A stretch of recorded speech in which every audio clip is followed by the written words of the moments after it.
Assalamualaikum warahmatullahi wabarakatuh. Perkenalkan, nama saya Herman Susanto. Saya dari MBA Angkatan 78. Jadi di sini saya ingin mempresentasikan hasil penelitian saya mengenai pengaruh struktur kepemilikan terhadap IPO underpricing. Studi pada BI pada tahun 2019 hingga 2023. Dosen pembimbing saya yaitu Bapak Bowo Setiono. Kemudian masuk pada latar belakangnya yaitu mengenai ekspansi bisnis yang dilakukan oleh Alex pada tahun 2014. Ekspansi bisnis ini sebuah upaya perusahaan untuk dapat memperluas cakupan bisnis. Hal ini dilatar belakangi karena adanya peningkatan dari permintaan terhadap kapasitas produk dan jasa. Ekspansi bisnis juga sangat membutuhkan dana yang besar, baik dana dari internal maupun dana dari eksternal. IPO. Tujuan IPO di sini menurut Razavindram Binina dan Kwan pada tahun 2013 yaitu untuk mempertahankan ekspansi bisnis dan pertumbuhan operasi yang berkelanjutan. Kemudian masuk pada IPO underpricing. Jadi menurut Kristanti pada tahun 2012 yaitu saham yang dipasarkan pada pasar primer yang ditentukan oleh calon emiten dan underwriter yang nantinya akan memaksimalkan informasi yang dimiliki, kemudian memperkecil resiko dengan menekan harga menjadi lebih rendah. Nah, menekan harga menjadi lebih rendah disebut dengan IPO underpricing atau harga saham IPO lebih kecil daripada harga saham di pasar sekunder. Menurut Kristanti, sebuah saham yang diterbitkan di pasar sekunder itu akan bergantung pada mekanisme sebuah pasar. Struktur kepemilikan terdapat 3, yaitu kepemilikan institusional, manajerial, dan asing. Nah, struktur kepemilikan berkaitan dengan yang namanya teori keagenan. Hubungan antara prinsipal dengan agen, manajer, akan menyebabkan adanya agensi problem dan kemudian akan menyebabkan pula adanya agensi cost. Di sini dijelaskan mengenai teori sinyal dan teori agensi. Teori sinyal yaitu menjelaskan bahwa teori ini digunakan untuk memahami suatu tindakan oleh pihak manajemen dalam menyampaikan informasi kepada investor yang pada akhirnya dapat mengubah keputusan investor dalam melihat kondisi sebuah perusahaan. Jadi menurut Al-Samari pada tahun 2013, teori sinyal yaitu teori yang dilakukan agar menghindari perbedaan informasi antara manajemen dan pihak investor. Kemudian masuk pada teori agensi. Teori agensi menggambarkan bagaimana hubungan antara manajemen dengan pemilik perusahaan dan merupakan paradigma hubungan antara prinsipal dan agen. Menurut Nasruddin pada tahun 2019, teori agen yaitu untuk menghindari konflik kepentingan antara prinsipal dan agen. Sehingga didapatkan rumusan masalah yaitu yang pertama, bagaimana pengaruh kepemilikan institusional terhadap IPO underpricing. Kemudian yang kedua, bagaimana pengaruh kepemilikan manajerial terhadap IPO underpricing.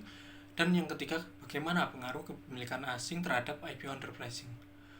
Sehingga didapatkan pertanyaan penelitian yaitu yang pertama, apakah terdapat pengaruh kepemilikan institusional terhadap IPO underpricing? Apakah terdapat pengaruh kepemilikan manajerial terhadap IPO underpricing? Dan apakah terdapat pengaruh kepemilikan asing terhadap IPO underpricing? Adapun tujuan penelitian dari penelitian yang saya lakukan ini yaitu untuk menguji pengaruh kepemilikan institusional, manajerial, dan asing terhadap IPO underpricing. Kemudian di sini terdapat manfaat penelitian yaitu terdapat manfaat empiris dan manfaat praktisi. Di sini terdapat penelitian terdahulu yang saya masukkan. Kemudian masuk pada landasan teori. Menurut Kurniasi dan Santoso pada tahun 2008 dan Lin dan Zhuang pada tahun 2011 menemukan bahwa hubungan positif antara institutional ownership dan underpricing. Terdapat teori agensi yaitu kepemilikan manajerial akan efektif mengurangi agensi problem antara manajer dengan pemegang saham. Fama dan Jensen dan Wilopo dan Mengsari menjelaskan bahwa pemisahan fungsi antara pemilik dan kontrol dapat menimbulkan konflik keagenan. Jadi adanya struktur kepemilikan merupakan salah satu langkah untuk menekan biaya agensi atau agensi cost institusional berpengaruh negatif terhadap IPO underpricing. Kemudian yang kedua, kepemilikan manajerial memiliki pengaruh non-linear atau tidak linear terhadap IPO underpricing. Kemudian yang ketiga yaitu kepemilikan asing berpengaruh negatif terhadap IPO underpricing. Di sini terdapat kerangka penelitian yang saya lakukan. Masuk pada bab 3 yaitu metode dan objek penelitian. Yang pertama, populasi dan sampel. Populasi dalam penelitian ini yaitu perusahaan yang terdaftar pada BI, sedangkan sampel dari penelitian ini yaitu perusahaan yang sudah melakukan IPO dan terdaftar di BI pada tahun 2019 hingga 2023 dengan kriteria bahwa harga saham IPO mengalami underprice dan perusahaan-perusahaan tersebut masih terdaftar di BI. Berikut terdapat gambar perusahaan-perusahaan yang melakukan IPO dari tahun 2015 hingga 2023. Masuk kepada metode dan objek penelitian. Jenis dan sumber data. Jenis data pada penelitian ini yaitu cross section dan menggunakan data sekunder, yaitu didapatkan dari internet. Bisa didapat dari website IDX, website perusahaan, maupun Yahoo Finance. Kemudian sumber data yang saya pakai yaitu situs BI, Osiris, dan Refinitiv Econ. Kemudian kriteria sampling terdapat 4 yaitu perusahaan yang melakukan IPO di BI pada tahun 2019 hingga 2023, kemudian perusahaan yang tidak mengalami suspend dan delisting pada periode pengamatan. Kemudian yang ketiga, perusahaan yang mempublikasi data yang digunakan dalam penelitian secara lengkap. Kemudian yang keempat, perusahaan yang sahamnya mengalami underpricing. Kemudian di sini terdapat variabel penelitian, terdapat 3 yaitu variabel independen, dependen, dan kontrol. Kemudian di sini terdapat metode analisis data yaitu menggunakan ordinary least square karena hanya terdapat satu variabel dependen dan dipengaruhi oleh beberapa variabel independen. Kemudian di sini terdapat model hipotesis yang saya lakukan. Yang pertama yaitu normalitas pada institutional ownership atau IO dengan nilai probabilitasnya 0,0251. Kemudian normalitas managerial ownership atau MO yaitu probabilitasnya 0,0316. Normalitas foreign ownership didapatkan probabilitas 0,0228. Normalitas land size didapatkan probabilitas 0,260. Normalitas land leverage didapatkan 0,0222. Dan setelah itu saya menggabungkan uji normalitas keseluruhan variabel di mana didapatkan probabilitas 0,0525. Jadi hasil yang didapatkan yaitu lebih besar daripada nilai alfa yaitu 0,005, di mana berdasarkan hasil penelitian atau hasil uji normalitas ini, maka data yang didapatkan lolos uji normalitas atau data tersebut terdistribusi normal. Kemudian masuk pada uji multikolinearitas. Berdasarkan gambar bahwa hasil uji multikolinearitas ini menunjukkan bahwa nilai V variabel MO itu sebesar 5,62, kurang dari 10. Nilai variabel IO atau institutional ownership dan foreign ownership masih di bawah 10, maka dapat disimpulkan tidak terdapat gejala multikolinearitas. Kemudian yang ketiga, normalitas uji heteroskedastisitas. Hasil uji ini menunjukkan bahwa nilai probabilitas sebesar 0,1554, di mana lebih besar dari 0,05, maka dapat disimpulkan tidak terdapat gejala heteroskedastisitas. Kemudian yang terakhir, uji linearitas menunjukkan bahwa hasil yang didapatkan yaitu probability-nya sebesar 0,4101, lebih besar dari 0,05, maka dapat disimpulkan bahwa hubungan antar variabel linear atau lolos uji linearitas. Di sini terdapat persamaan regresi data cross section.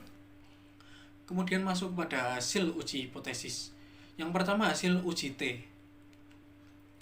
Kemudian masuk pada uji F, yaitu hasil nilai F hitung sebesar 2,28, di mana lebih besar dari nilai F tabel, yaitu 2,26. dan nilai signifikansi yaitu 0,0481 kurang dari 0,05, maka H0 ditolak dan H1 diterima. Artinya institutional ownership, managerial ownership, foreign ownership, loan size dan loan leverage berpengaruh terhadap initial return. Kemudian masuk pada hasil uji koefisien determinasi.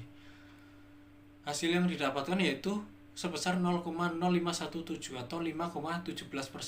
Nilai koefisien determinasi tersebut menunjukkan bahwa variabel IO, MO, FO, loan size dan loan leverage mampu menjelaskan variabel IR sebesar 5,17%. Sedangkan sisanya yaitu 94,83% dijelaskan oleh variabel lain. Kemudian masuk pada pembahasan hasil persamaan regresi. Yang pertama yaitu analisis pengaruh kepemilikan institusional terhadap IP underpricing. Menggunakan OLS, ditemukan bahwa variabel kepemilikan institusional berpengaruh negatif terhadap IP underpricing, di mana nilai T hitung sebesar minus 1,25 lebih besar daripada nilai T tabel sebesar minus 1,97. Jadi hipotesis 1 yang menyatakan bahwa kepemilikan institusional berhubungan negatif terhadap IP underpricing terbukti. Jadi hasil dari penelitian ini sesuai dengan penelitian sebelumnya yang dilakukan oleh Lin dan Zhuang serta Slaver dan Vishney. Kemudian yang kedua, analisis pengaruh kepemilikan manajerial terhadap IP underpricing. Menggunakan OLS ditemukan bahwa variabel kepemilikan manajerial memiliki hubungan nonlinear terhadap IP underpricing, di mana nilai T hitung sebesar minus 2,42 lebih kecil dibanding nilai T tabel sebesar minus 1,97. Nilai probabilitas sebesar 0,0211 lebih kecil dibanding dengan nilai signifikansi sebesar 0,05. Jadi hipotesis 2 yang menyatakan bahwa kepemilikan manajerial memiliki hubungan nonlinear terhadap IP underpricing terbukti. Jadi hasil penelitian ini sesuai dengan penelitian sebelumnya yang dilakukan oleh Braff dan Gompers pada tahun 2003, Bruton et al. Pada tahun 2010, Arora dan Singh pada tahun 2020, dan Morsley pada tahun 2020. Dan yang ketiga yaitu analisis pengaruh kepemilikan asing terhadap IPO underpricing. Menggunakan OLS, ditemukan bahwa variabel kepemilikan asing berpengaruh negatif terhadap IPO underpricing, di mana nilai T hitung sebesar minus 1,65 lebih besar daripada nilai T tabel sebesar minus 1,97. Nilai probabilitas yang didapatkan 0,101 lebih besar daripada nilai signifikansi yaitu 0,05. Jadi, hipotesis yang menyatakan bahwa kepemilikan asing berpengaruh negatif terhadap IPO underpricing tidak terbukti. Jadi, hasil penelitian ini tidak sesuai dengan penelitian sebelumnya yang dilakukan oleh Wiranata dan Nugrahanti pada tahun 2013. Kemudian yang terakhir yaitu kesimpulan dan saran. Yang pertama, kesimpulan, variabel institutional ownership berpengaruh negatif terhadap IPO underpricing. Kemudian yang kedua, variabel managerial ownership memiliki pengaruh nonlinear terhadap IPO underpricing. Dan yang ketiga, variabel foreign ownership berpengaruh positif terhadap IPO underpricing. Saran yang diberikan oleh peneliti yaitu menentukan periode pengamatan yang lebih panjang karena peneliti hanya mengamati periode pada tahun 2019 hingga 2023. Penelitian diperluas untuk meninjau studi tentang IPO underpricing di pasar saham agar para calon investor mengetahui kinerja suatu saham ketika melakukan IPO dan dapat menjadi pertimbangan bagi para calon investor yang ingin berinvestasi di perusahaan. Kemudian yang terakhir, variabel lain yang berkaitan dengan IPO underpricing dapat ditambahkan dengan lebih banyak menambah kajian literatur. Keterbatasan yang didapat yaitu hanya menguji pengaruh 3 struktur kepemilikan, yaitu kepemilikan institusional, manajerial, dan asing terhadap IPO underpricing. Penelitian yang dilakukan belum bisa mengungkapkan secara penuh bahwa variabel-variabel yang telah ditentukan berpengaruh terhadap IPO underpricing. Implikasi yang terjadi pada penelitian ini yaitu para investor jadi lebih berhati-hati dalam melakukan investasi di sebuah perusahaan. Hal tersebut dimaksudkan agar calon investor mengetahui terlebih dahulu apakah saham perusahaan tersebut mengalami underpricing atau tidak, karena akan berdampak pada investasi yang dilakukan. Dari hasil penelitian menunjukkan bahwa variabel kepemilikan asing berpengaruh terhadap IPO underpricing. Jadi hal-hal yang harus dilakukan yaitu perusahaan-perusahaan di Indonesia harus mempertimbangkan lagi terhadap saham kepemilikan suatu perusahaan agar saham dari perusahaan tersebut tidak dikuasai oleh pihak asing. Demikian presentasi yang bisa saya lakukan, kurang lebihnya mohon maaf. Terima kasih. Wassalamualaikum warahmatullahi wabarakatuh.